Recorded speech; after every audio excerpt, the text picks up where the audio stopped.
First hands ചെയ്യുമ്പോൾ നമ്മൾ finger ഒരു സി ഷേപ്പിൽ പിടിച്ചിട്ട് തമ്പും ഇൻഡെക്സ് ഫിംഗറും സി ഷേപ്പിൽ പിടിച്ചിട്ട് ഒരു റൗണ്ട് ചെയ്ത് മേളിൽ നിന്ന് താഴോട്ടും താഴെ നിന്ന് മേളിലേക്കും റൗണ്ട് ചെയ്ത് നമുക്ക് മസാജ് ചെയ്യാം. പിന്നെ മിൽക്കിംഗ് എന്ന് പറയും, അതായത് മേളിൽ നിന്ന് താഴേക്ക് ലോങ് സ്ട്രോക്സ് ആയിട്ട് മസാജ് ചെയ്യാവുന്നതാണ്. ഹാൻഡ് ചെയ്തിട്ട് പിന്നെ നമുക്ക് പാം ചെയ്യാം. പാം കൈപ്പത്തി വിടർത്തി പിടിച്ച് നമ്മുടെ വിരലിന്റെ തമ്പ് ഉപയോഗിച്ചിട്ട് പയ്യെ ജെന്റ്ലി റൗണ്ടായിട്ട് മസാജ് ചെയ്യാം. അതുപോലെ തന്നെ ഫിംഗേഴ്സും പയ്യെ സി ഷേപ്പിൽ തന്നെ നമ്മൾ കൈ ചെയ്ത പോലെ തന്നെ ഫിംഗേഴ്സും റൗണ്ട് ചെയ്ത് മസാജ് ചെയ്യാം.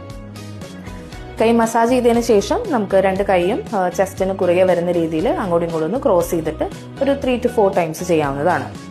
നെക്സ്റ്റ് കാലാണ്. കാല് നമ്മൾ കൈ ചെയ്യുന്നത് പോലെ തന്നെയാണ് ചെയ്യുന്നത്.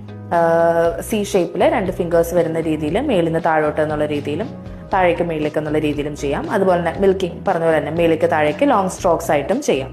കൂടാതെ 2 മുട്ടും ചേർത്ത് പിടിച്ചിട്ട് റൗണ്ട് ചെയ്ത് മസാജ് ചെയ്യാവുന്നതാണ്. ദെൻ ഫീറ്റും നമ്മൾ കൈൻ്റെ പത്തി ചെയ്ത പോലെ തന്നെ കാൽപ്പത്തിയും റൗണ്ട് ചെയ്ത് മസാജ് ചെയ്യാം തമ്പ് ഉപയോഗിച്ചിട്ട്. നെക്സ്റ്റ് കാലിൻ്റെ വിരലുകളും നമുക്ക് മസാജ് ചെയ്യാം. മസാജ് ചെയ്തതിന് ശേഷം നമുക്ക് കാല് ജസ്റ്റ് സൈക്ലിംഗ് മൂവ്മെന്റ്സ് എന്ന് പറയും, അതായത് ഓരോ കാല് മടക്കി നിവർത്തി പയ്യെ ചെയ്യാവുന്നതാണ്. 2 കാല് ഒരുമിച്ചും ചെയ്യാം. ഇത് നമ്മുടെ ഗ്യാസ് ടെൻഷൻ എന്തെങ്കിലും ഉണ്ടെങ്കിൽ, ഗ്യാസ് കെട്ടിക്കിടക്കുന്നുണ്ടെങ്കിൽ അത് പോകാൻ വേണ്ടിയിട്ടൊക്കെ ഹെൽപ്പ് ചെയ്യും. ദെൻ 2 കാലും അങ്ങോട്ടും ഇങ്ങോട്ടും ക്രോസ് ചെയ്തിട്ട് മസാജ് ചെയ്യാം. അത് കഴിഞ്ഞിട്ട് ആളെ കമഴ്ത്തി കിടത്തി ഇതുപോലെ തന്നെ ഹെഡ് ജെന്റ്ലി പയ്യെ റൗണ്ട് ചെയ്ത് മസാജ് ചെയ്യുക. ദെൻ സ്പൈനാണ് വരുന്നത്.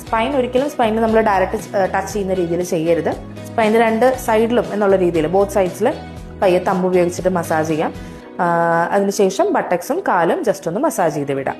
ഇത്രയാണ് മസാജിൽ വരുന്നത്. ആഫ്റ്റർ മസാജ് ഒരു 5 to 10 മിനിറ്റ്സ് ബേബിയെ കാമായിട്ട് അവിടെ കിടത്തുക. ഒരുപാട് നേരം കിടത്താതിരിക്കാനും നല്ലത്. നമ്മുടെ ബോഡി ടെമ്പറേച്ചറിൽ വേരിയേഷൻസ് വരാനുള്ള ചാൻസ് ഉണ്ട്. അതുകൊണ്ട് ഒരു 5 to 10 മിനിറ്റ്സ് മാക്സിമം കുട്ടിയെ കിടത്താം. എന്നിട്ട് പെട്ടെന്ന് കുളിപ്പിക്കാം.